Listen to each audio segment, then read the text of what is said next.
natin ma-maximize yung gitna eh. Which is yung strike yun eh. Eh hindi nyo ma-maximize. Tapos wala pa tayong katsaga-tsaga ng depensa. Ginagano, namamatay, wala eh. Yun yung problema, walang katsaga-tsaga.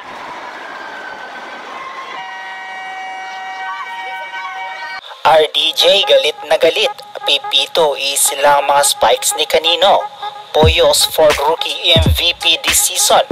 Binugbog ang DLSU. Angel pinasok di pa rin naging sapat. UST twice to beat advantage na this semis. DLSU dihado pa sa finals. Good day Chismosong, welcome back to our channel. But before that ay huwag mong kalimutan mag-subscribe and click our notification bell para update ka sa latest chismis ng volleyballs sa Pinas.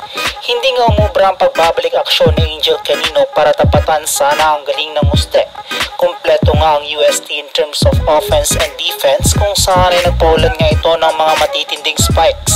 Pinatumba nga muli ng UST ang DLSU in just 4 sets sa score na 22-15, 25-23, 25-16 at 25-15. Naging palaban naman si kanino sa panimula ng sets at naging kasanggangan nito si Lapot sa pag-i-score.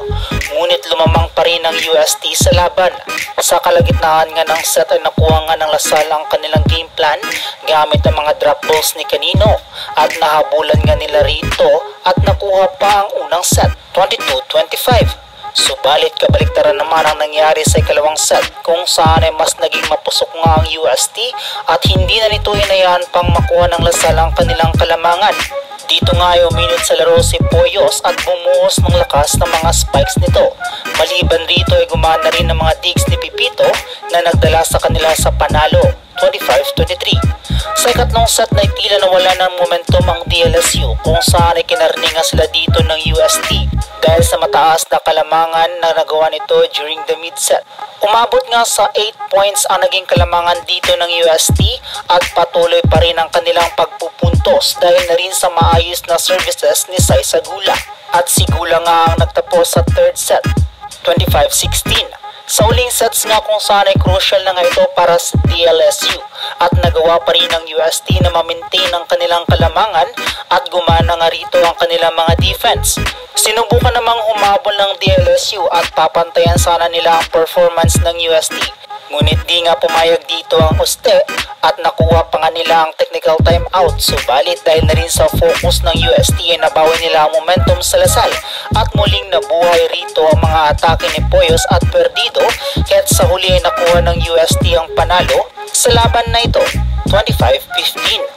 Nakuha nga ng UST ang ikalawang pwesto in the end of the eliminations round at nakuha nga nila ang twice to beat advantage while Lasal are having a difficulty at bumaba ito sa third place. Player of the game nga rito ay si Perdido with 19 points from 18 attacks and 1 ace while nakapagtala naman si Poyos ng 21 big points while nasayang naman ang 26 big points ni Lapot at hindi nga ito nakayanan ng buhati ng kanyang kupunan samantala nakakuha lamang ng 13 points si kanino. Sa ngayon nagdidiriwang na ang UST with 10 wins and 2 losses at a twice to beat advantage. Baka may chika ka pa sa balitang ito? Comment down below.